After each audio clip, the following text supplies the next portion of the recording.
Oke, baik. Kita bertemu lagi untuk pelajaran kita, mata kuliah moral dasar Kristen. Kita kali ini bertemu dengan cara yang berbeda melalui media ini. Semoga dengan cara seperti ini membantu kita semua untuk mendalami bersama materi kita kali ini tentang suara hati. Nah, kita untuk pembahasan tentang suara hati ada 2 pertemuan yang akan kita gunakan hari ini dan minggu depan. Untuk hari ini kita lebih memfokuskan kepada pengertian-pengertian tentang suara hati yang kiranya membantu kita dalam pemahaman kita.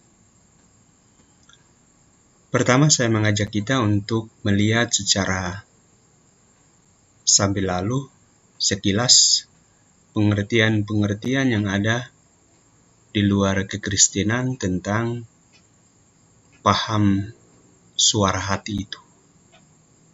Nah, yang pertama, masyarakat primitif. Mereka melihat suara hati sebagai ginjal atau pinggang dalam arti tanda petik, atau suatu saksi yang luar biasa dalam diri manusia. Jadi mau mengatakan bahwa suara hati itu hal yang amat penting, amat mendasar dalam kehidupan seseorang. Jadi mengatakan ginjal itu artinya mengatakan sebagai sesuatu hal yang memang amat penting dalam kehidupan kita. Stoa. Dalam hati manusia ada percikan logos dunia, Allah dalam diri manusia. Ia seperti seorang pengamat dan pengontrol yang baik dan yang jahat. Jadi sebagai percikan logos ada dalam diri manusia. Nah, yang berikut dari Kant, Immanuel Kant, suara hati sebagai suatu kesadaran akan seorang pembela keadilan yang melekat dalam batin manusia.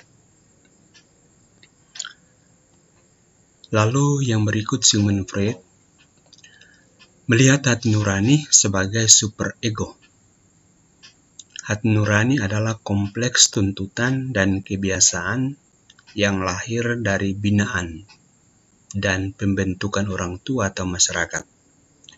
Ini dibedakan dari tuntutan kodrat manusia.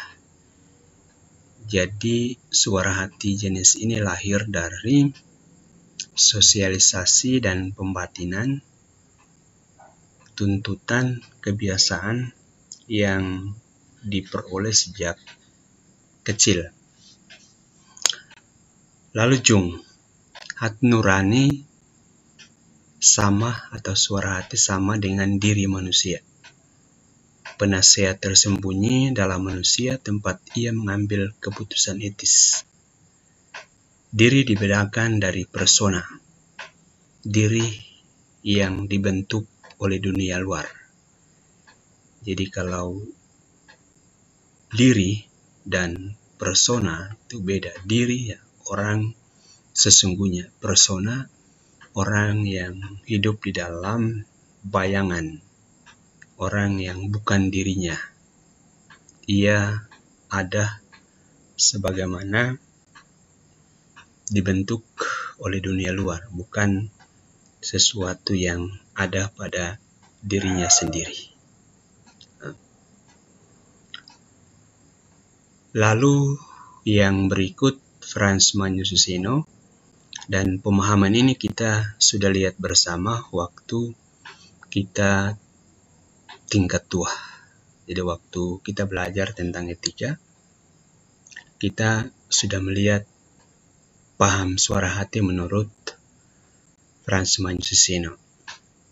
Ia mengatakan suara hati adalah kesadaran akan kewajiban dan tanggung jawab sebagai manusia dalam situasi konkret tertentu. Ada berapa komponen di sana? Kesadaran akan apa? Akan kewajiban tanggung jawab.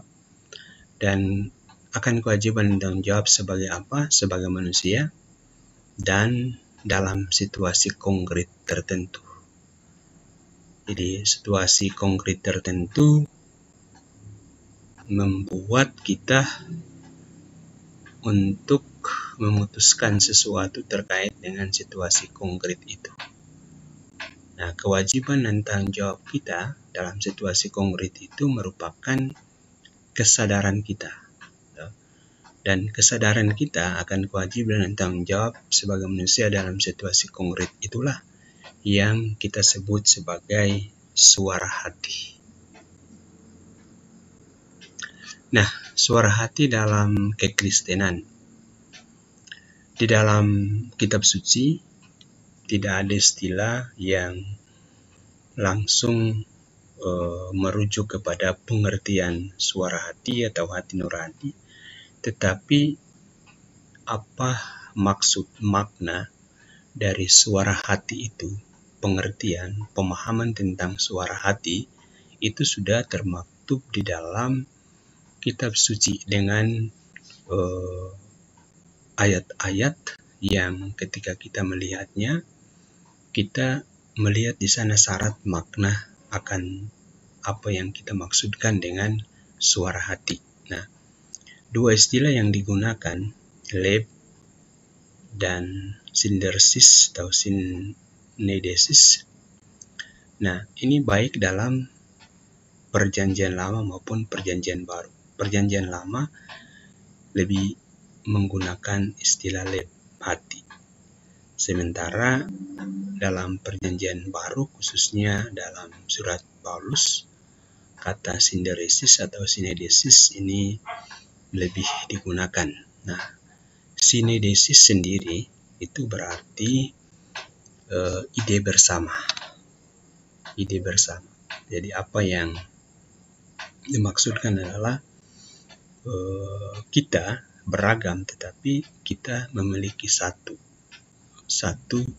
ide bersama tentang sesuatu hal. Nah, itu yang namanya synedesis. Nah, sementara sinderesis itu lebih pada pengertiannya melihat, mengamati, memiliki pandangan akan suatu hal, atau dalam pengertian ini berarti juga pemeriksaan diri. Nah, ini menunjukkan ketajaman moral sebagai perasaan hati nurani yang membedakan yang baik dari yang jahat. Kita melihat suara hati yang ada dalam Perjanjian Lama, pengertian kata hati yang kita temukan di dalam Perjanjian Lama ada beragam teks, ada berbagai macam teks. Kita ambil beberapa teks yang bisa membuat kita mengerti pengertian pemahaman suara hati dalam Perjanjian Lama. Pertama, teks dari Yeremia, "Aku akan menaruh Tauratku dalam batin mereka dan menuliskannya dalam hati mereka. Maka aku akan menjadi Allah mereka dan mereka akan menjadi umatku." Jadi aku akan menaruh Tauratku dalam batin mereka dan menuliskannya dalam hati mereka. Jadi kehendak Allah itu tertulis di dalam hati kita. Dan dengan itu menjadikan kita itu menjadi umat Allah.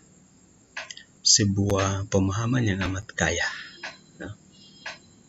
Selanjutnya Yeremia, "Aku akan memberi mereka suatu hati untuk mengenal aku, yaitu bahwa aku Tuhan, mereka akan menjadi umatku, dan aku ini akan menjadi Allah mereka, sebab mereka akan bertobat kepadaku dengan segenap hatinya. Jadi kalau kita melihat rumusan ini masih sama dengan rumusan pertama. Jadi kita menjadi umat Allah. Menjadi umat Allah. Aku akan memberi mereka suatu hati untuk mengenal aku, yaitu bahwa akulah Tuhan. Hati yang dengannya kita mampu untuk mengenal Allah. Kita menjadikan Allah menjadi Tuhan atas hidup kita. Selanjutnya, rumusan lain dalam kitab suci, aku akan memberikan mereka hati yang lain dan roh yang baru di dalam batin mereka. Aku juga akan menjauhkan dari tubuh mereka hati yang keras dan memberikan mereka hati yang taat. Jadi hati yang lain dan roh yang baru. Nah, pentingnya hati kita. Pentingnya hati kita dirubah menjadi hati yang baru.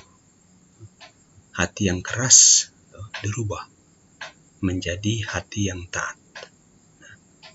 Lagi rohku akan kuberikan diam di dalam batinmu, dan aku akan membuat kamu hidup menurut segala ketetapanku, dan tetap berpegang pada peraturanku dan melakukannya.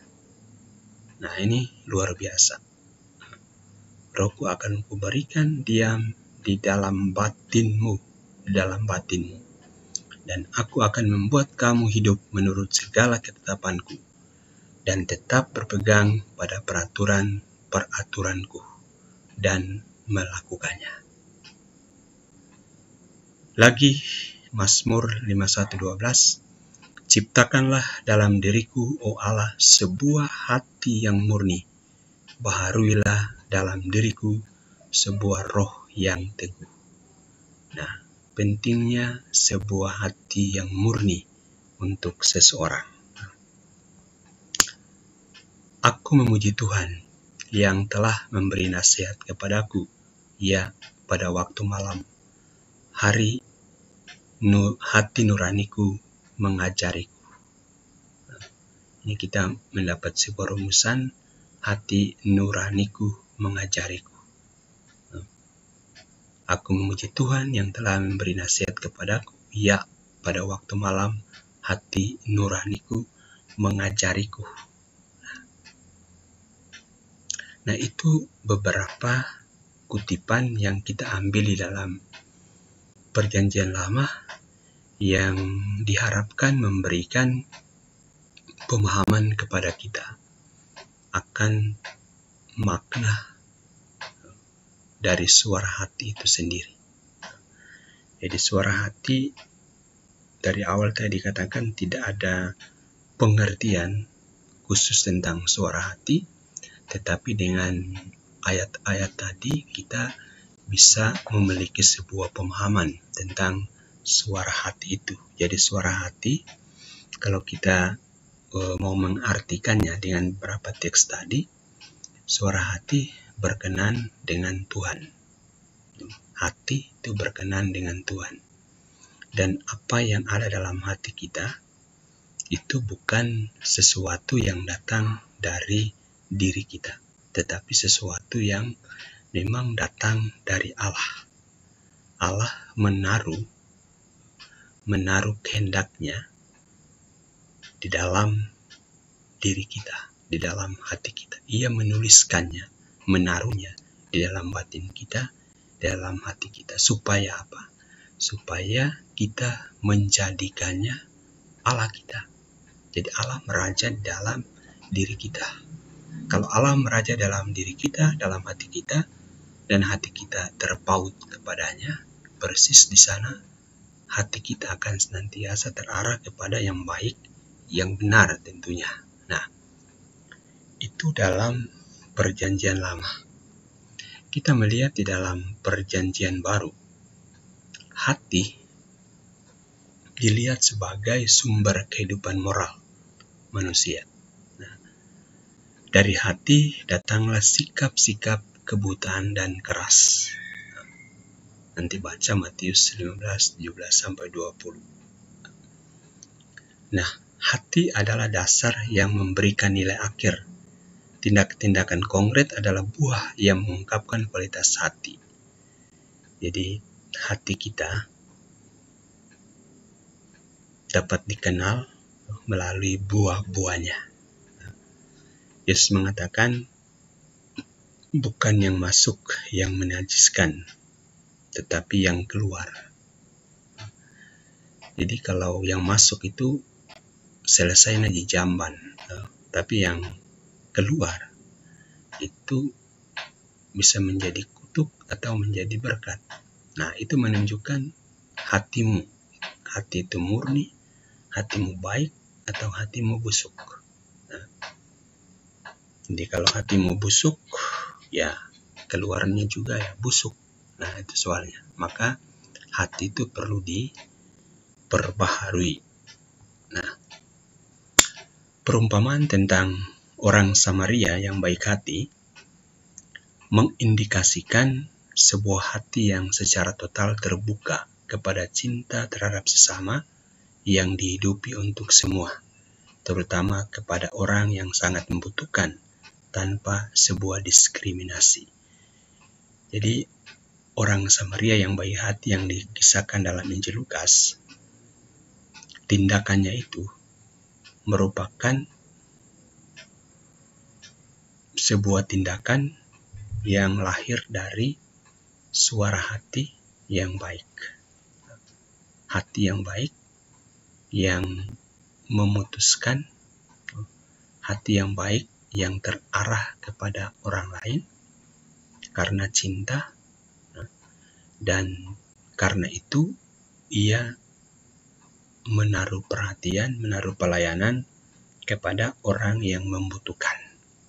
Nah, ini salah satu contoh di mana orang hidup sesuai dengan hati nuraninya. Nah, di dalam Perjanjian Baru pula suara hati itu bisa dilihat dalam arti pertobatan. Manusia dipanggil kepada pertobatan hati. Nah, dan dalam hati manusia memiliki persepsi nilai moral dan religius. Jadi pentingnya pertobatan hati. Nah, kalau hatimu sudah melenceng, itu perlu pertobatan hati. Nah, sementara itu masih ada juga di dalam Injil lain, khususnya dalam Injil Yohanes, ada ungkapan-ungkapan, ada ayat-ayat, ada kata-kata yang kalau kita membacanya mengantar kita kepada apa yang kita pikirkan, apa yang kita bicarakan, apa yang kita pahami tentang suara hati. Nah, misalnya kata-kata ada dan lahir dari Allah. Nah, lakukan kebenaran. Dia adalah kebenaran. Mengetahui Allah dalam cinta. Hidup dalam roh kebenaran. Nah, suara hati adalah hidup dalam cinta Allah yang masuk ke dalam hati kita dan mengubahnya. Nah, jadi ayat-ayat ini dan kata-kata ini menyatakan kepada kita ide tentang suara hati. Ide tentang suara hati. Nah, dalam Roma yang dibicarakan di sana dikatakan secara nyata suara hati muncul sebagai sebuah realitas umum terhadap semua manusia dan oleh karena itu tidak hanya milik orang Kristen. Proyek Allah ditulis dalam hati setiap manusia. Kebenaran Allah dapat diketahui pada motif terciptanya seseorang. Jadi kalau kita melihat dari kacamata penciptaan Allah menciptakan semuanya baik adanya, maka suara hati itu tidak menjadi milik orang tertentu.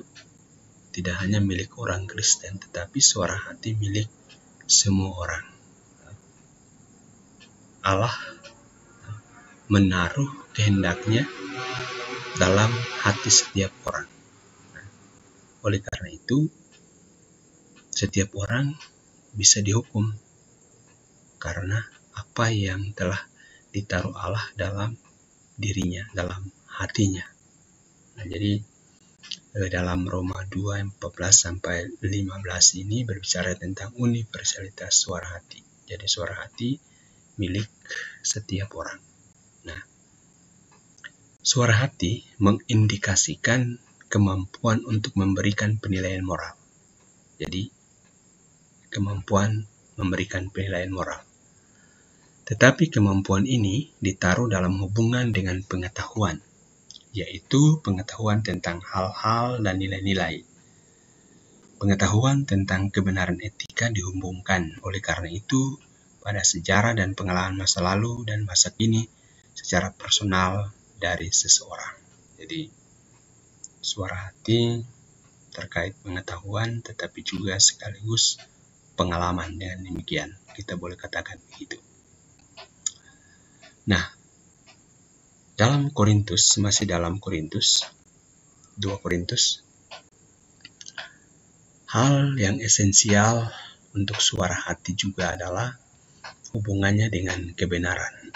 Jadi bicara tentang suara hati, hubungannya kebenaran. Suara hati adalah tempat terakhir subjek dari tindakan moral, dan oleh karena itu penilaian akhir atas kebaikan atau kejahatan dari tindakan konkret. Yang mendasar bagi suara hati adalah juga pengetahuan dan kebebasan.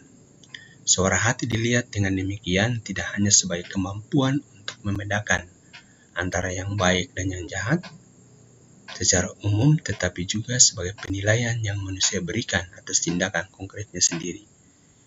Jadi dengan kata lain, kita bisa mengatakan bahwa suara hati itu tidak bekerja hanya pada saat keputusan diambil, tetapi juga ketika tindakan sudah dibuat.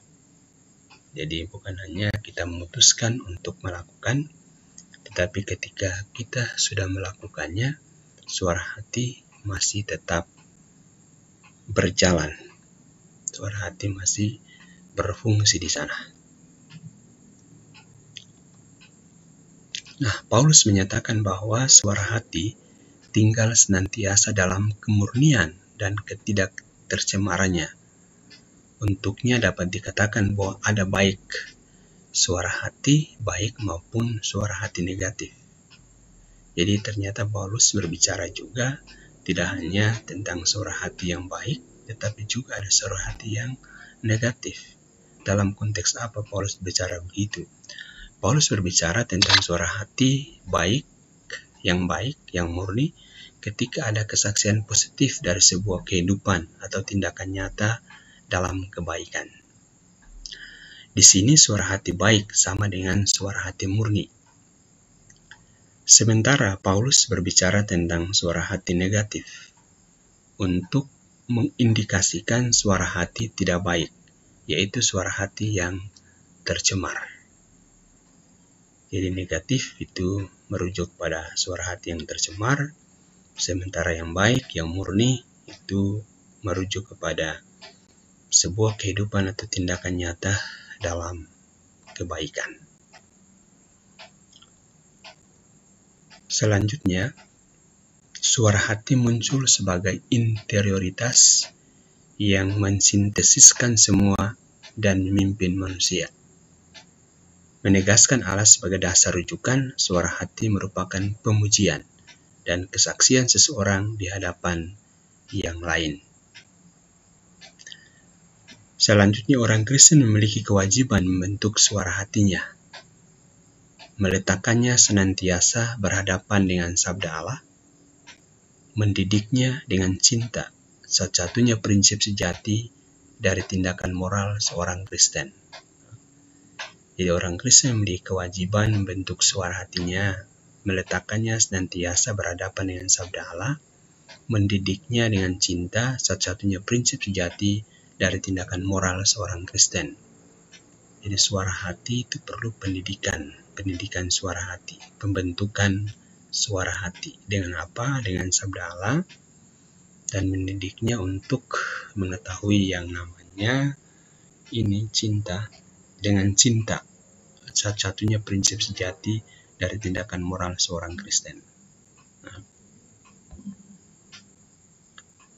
masih dalam perjanjian baru, suara hati yang berada dalam berisiko dosa, roh memiliki kebajikan untuk menyucikannya dari pekerjaan yang mematikan untuk melayani Allah yang hidup. Suara hati murni adalah anugerah dan datang dari rahmat ilahi yang berasal dari penyucian yang nyata oleh darah Kristus dan bukan kemampuan manusia. Jadi hati kita yang sudah beku, yang disorientasi, hati kita yang sudah tercemar, yang tidak tahu lagi memilih yang baik, yang benar itu, dikembalikan oleh Allah melalui anugerahnya. Dan anugerah terbesar, teragung adalah dengan memberikan putranya sendiri, membawa kembali penghayatan yang benar tentang suara hati itu, tentang pilihan-pilihan, keputusan-keputusan yang harus diambil. Yesus datang dan menyucikan hati kita yang rusak itu, yang luka itu, menjadi hati yang pulih, hati yang telah sembuh. Nah, selain kita melihat apa yang ada di dalam kitab suci, baik perjanjian lama maupun perjanjian baru, sekarang kita masuk melihat apa yang ada di dalam pemahaman kekristenan. Beberapa orang akan kita ambil untuk melihat pemahaman mereka. Pertama, satu orang teolog terkenal, dia adalah juga Bapak Gereja, Santo Agustinus. Nah, kita mulai dengan pandangan Santo Agustinus yang mendasarinya di atas pandangan biblis tentang manusia sebagai gambar Allah, meletakkan secara langsung dalam relasi Allah Tritunggal. Nah, oleh karena itu, dia katakan suara hati dilihat sebagai sedes Dei, tempat tinggal Allah, dan sekaligus juga sebagai vox Dei, voce di Dio, suara Allah.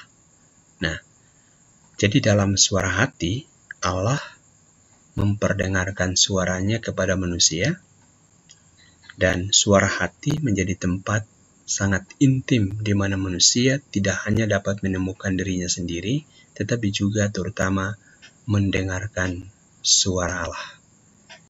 Jadi kata kunci di situ adalah tempat tinggal Allah dan suara Allah.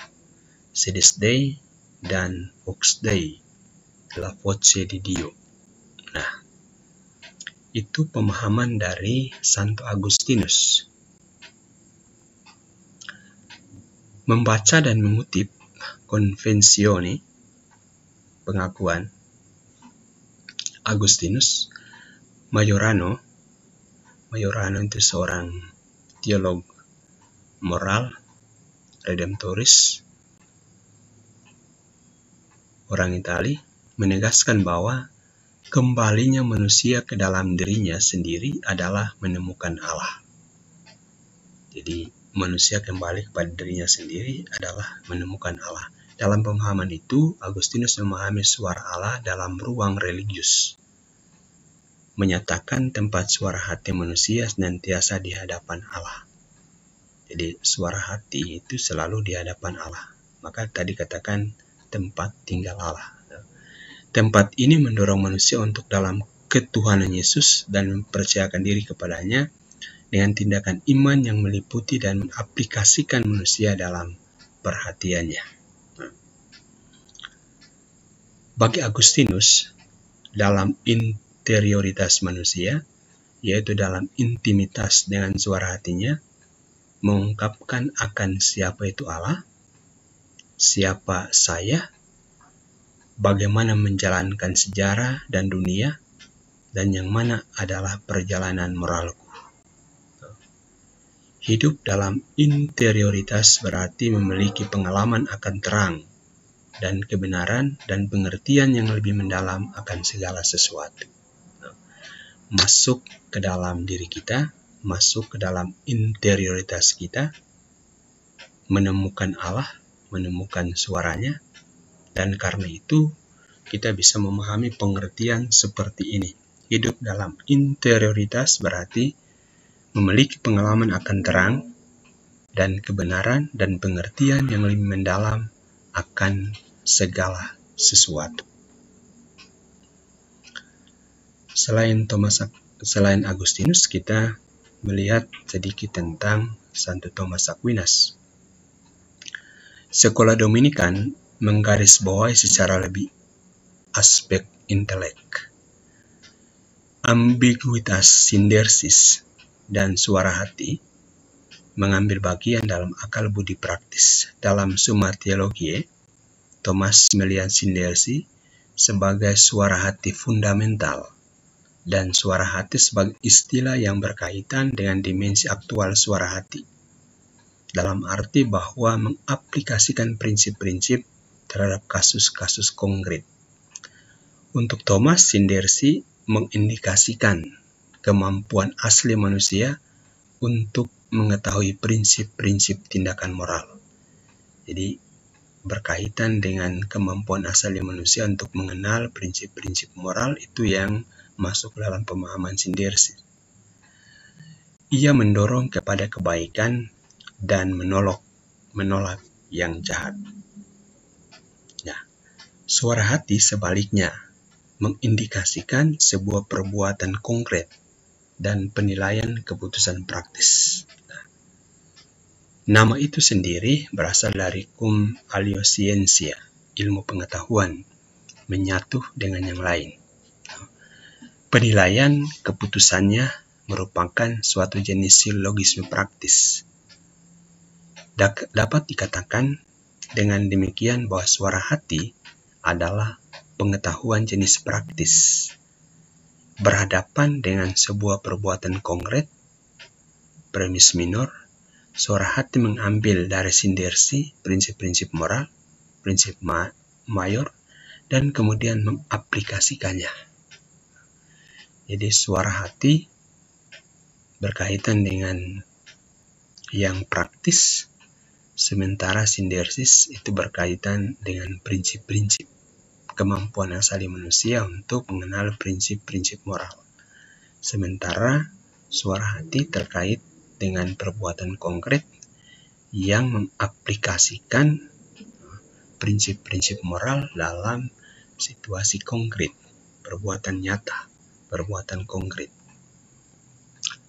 Santo Alfonsius, aspek kedua berkaitan dengan suara hati. Bagi Santo Alfonsius, suara hati itu berkaitan antara kedua ini, suara hati dan kebenaran. Jadi suara hati dan kebenaran saling terkait. Majorano menawarkan kepada kita tesis fundamental semua moral Alfonsiana, menegaskan bahwa kebenaran moral secara formal diberikan oleh suara hati, karena di dalamnya ia memiliki undangan kepada kewajiban moral. Jadi kebenaran moral secara formal diberikan oleh suara hati, karena di dalamnya ia memiliki undangan kepada kewajiban moral. Dari tesis ini muncul baik peran suara hati maupun karakter praktis kebenaran. Untuk Alfonsius, jadi Alfonsius ini bagi yang belum mengenalnya, dia adalah pendiri tarekat Redemptoris, dan ia dan para pengikutnya sampai sekarang ini melayani gereja dengan membaktikan diri secara khusus untuk membantu pendidikan para calon imam atau pendidikan para teolog, khususnya dalam bidang teologi moral. Sekolah mereka yang terkenal adalah Alfonsianum di Roma. Nah, untuk Santo Alfonsius, suara hati adalah pintu. Jadi suara hati adalah pintu masuk kepada semua traktat kehidupan moral manusia. Jadi sebuah kehidupan moral manusia itu semuanya harus melalui suara hati. Nah, dan pada saat yang sama, aturan masa depan dan forma dari tindakan moral. Jadi harus buat apa dan bentuk tindakan moral seperti apa yang dihidupi. Nah, pintunya semuanya harus melalui suara hati. Nah, suara hati adalah pintu. Untuk itu, tugas suara hati adalah meletakkan setiap orang Kristen dalam penelitian, pencarian akan kebenaran. Hanya kebenaran harus menerangi dan menuntun perjalanan manusia setiap hari. Karena kebenaran moral adalah kebenaran praktis yang berkaitan dengan tindakan yang adil. Tulus Alfonsius menuliskan hubungan timbal balik antara suara hati dan hukum ilahi. Darinya melahirkan perbedaan bentuk suara hati yang dapat menjadi benar, error, salah, dan ragu. Dalam pandangan Alfonsius, berakhir dalam hormat pada perjalanan bertahap seseorang mencari kebenaran, melahirkan perjalanan kekudusan atau kesucian. Dengan kata lain, pencarian kebenaran berkaitan dengan kekudusan atau kesucian. Nah, itu 3 tokoh yang kita ambil untuk membantu kita memahami yang namanya suara hati. Nah, sekarang kita mau mengambil dari dokumen resmi gereja yang berbicara tentang suara hati. Nah, saya mengambil dari Gaudium et Spes dan Veritatis Splendor. Rumusan yang ada dalam Gaudium et Spes berbunyi demikian.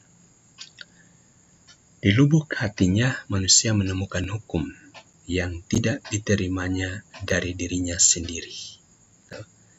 Dalam kitab suci tadi, ide ini seringkali diulang.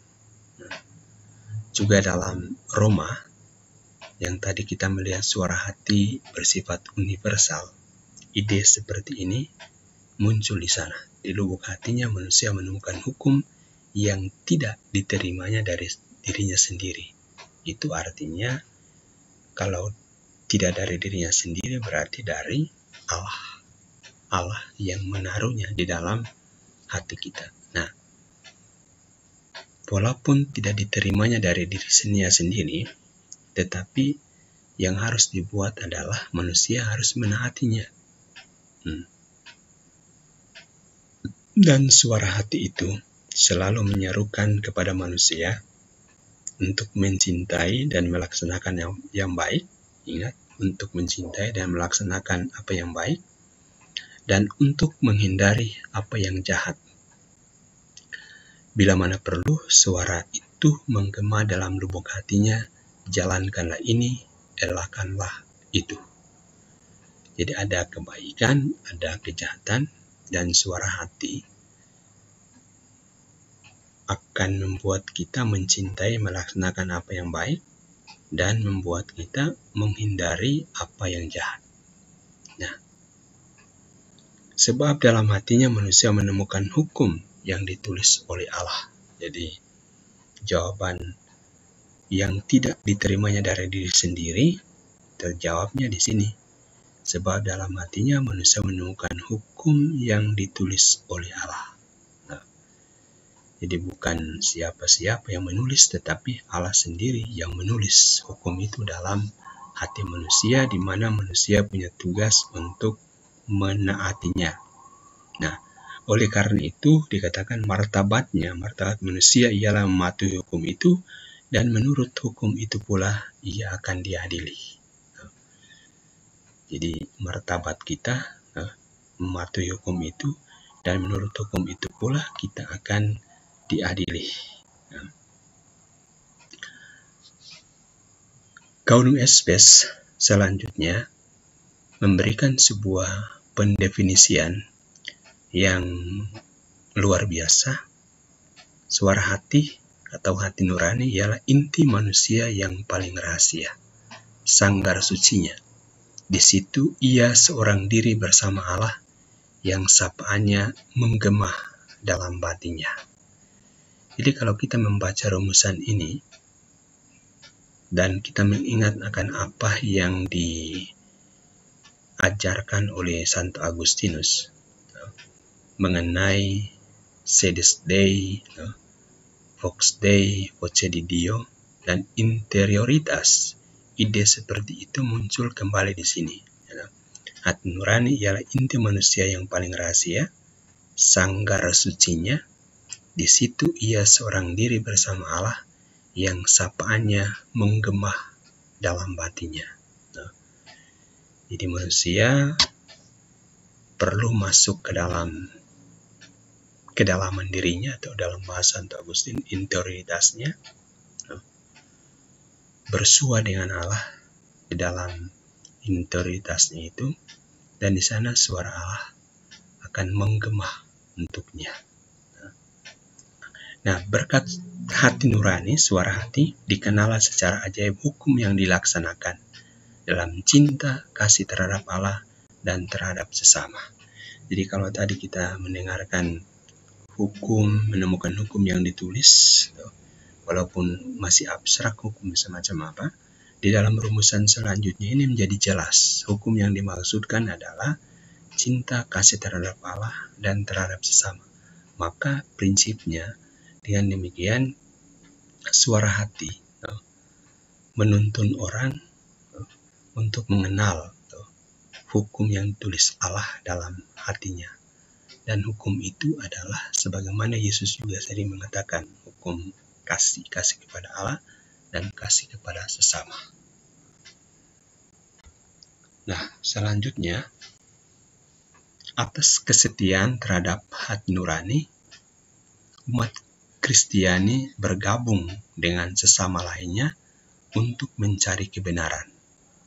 Dan untuk dalam kebenaran itu memecahkan sekian banyak persoalan moral yang timbul baik dalam kehidupan perorangan maupun dalam hidup kemasyarakatan.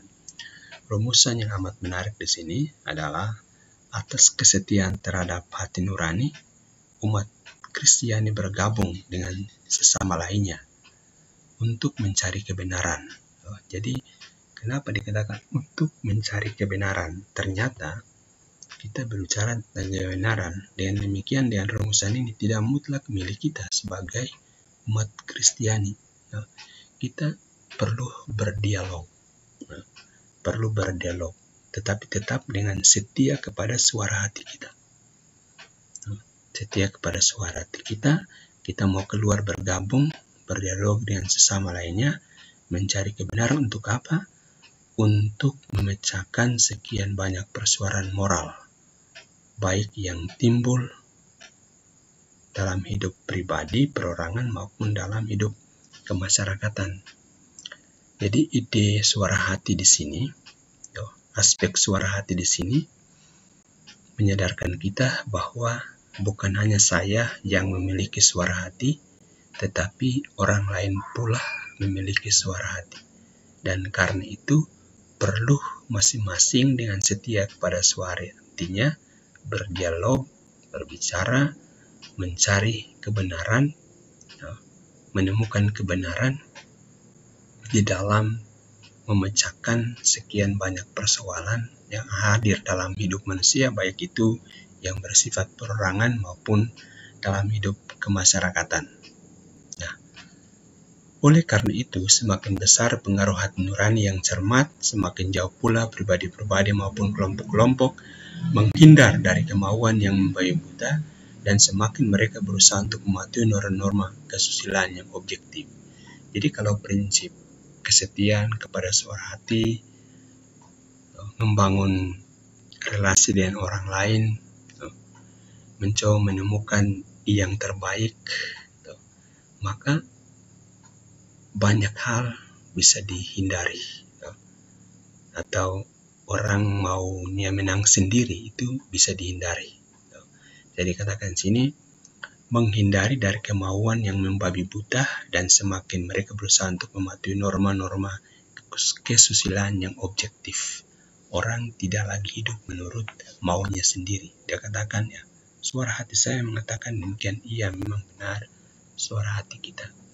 Tapi ingat bahwa mereka yang lain juga memiliki yang namanya suara hati. Kadangkala suara hati itu sebagaimana tadi katakan memang ditulis oleh Allah dalam hati kita, tetapi kadangkala hati kita itu tercemar, kabur. Karena apa? Karena didikan yang kita terima itu bisa saja perlu senantiasa diasah dan diasah lagi supaya menjadi semakin murni, semakin jernih. Oleh karena itu, kesetiaan kepada suara hati kita, berdialog dengan pihak lain, itu memang amat penting. Supaya bisa saja dalam dialog, dalam pembicaraan itu, masing-masing dari kita itu semakin dipertajam kebenaran yang ada pada kita. Sehingga dengan demikian, kita dapat bersama-sama ada dalam satu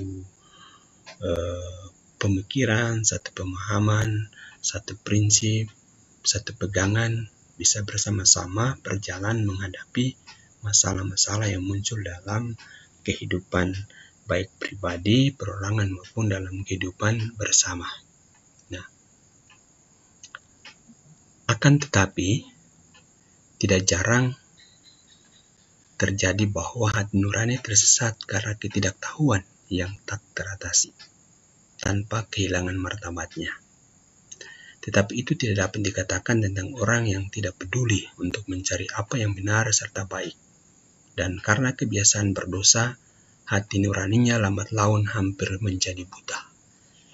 Jadi mau mengatakan begini, ada orang yang memang sungguh-sungguh memutuskan sesuatu dari ketidaktahuannya yang tak teratasi. Ia tidak punya akses untuk bisa mengetahui lebih daripada itu yang dia miliki. Sehingga keputusannya adalah memang keputusan yang bagi dia adalah yang paling baik, yang paling benar. Karena dia sudah mencari segala sesuatu, sumber, orang yang bisa ditanya dan lain sebagainya, tetapi dia tidak mempunyai akses itu. Nah, karena itu, dalam keadaan seperti begini, suara hatinya sebenarnya tetaplah suara hati yang baik. Tidak kehilangan martabatnya. Nah, berbeda dengan orang yang misalnya, dia memiliki akses untuk mengetahui lebih apa yang benar, serta apa yang baik. Tetapi misalnya karena masa bodoh, tidak peduli, tidak mau mencari apa yang baik, yang benar. Nah, orang macam begini lama-lama membuat hatinya menjadi buta. Hatinya menjadi tuli. Hatinya menjadi keras. Buta, tuli. Sehingga tidak peka lagi terhadap kebenaran yang harus diperjuangkan di dalam kehidupannya. Nah, itu kira-kira pemahaman yang kita dapatkan dari Gaudium et Spes. Sekarang saya mengajak kita untuk melihat apa yang terjadi di dalam Veritatis Splendor. Nah, suara hati menjadi kesaksian bagi manusia. Suatu kesaksian mengenai kesetiaannya atau ketidaksetiaannya sendiri sehubungan dengan hukum, mengenai kesetiaannya atau ketidaksetiaannya sendiri sehubungan dengan hukum, mengenai kebaikan moralnya yang hakiki atau kejahatannya. Jadi suara hati dia menjadi saksi. Entah kita setia atau tidak setia, satu-satunya saksi yang mengetahui itu adalah suara hati kita. Suara hati adalah satu-satunya saksi karena apa yang terjadi dalam hati seseorang tersembunyi dari setiap orang luar. Suara hati membuat kesaksiannya diketahui hanya oleh pribadi orang itu sendiri, dan pada gilirannya hanyalah orang itu sendiri yang tahu apakah jawabannya sendiri kepada suara hati. Kata kunci dari paragraf ini adalah suara hati itu adalah saksi. Saksi akan kesetiaan kita atau ketidaksetiaan kita. Jadi apa yang terjadi dalam hidup kita, walaupun kita sembunyi dari orang lain, tetapi ingat bahwa suara hati yang akan menuntut kita. Dia tahu apa yang terjadi dengan diri kita, dengan hidup kita.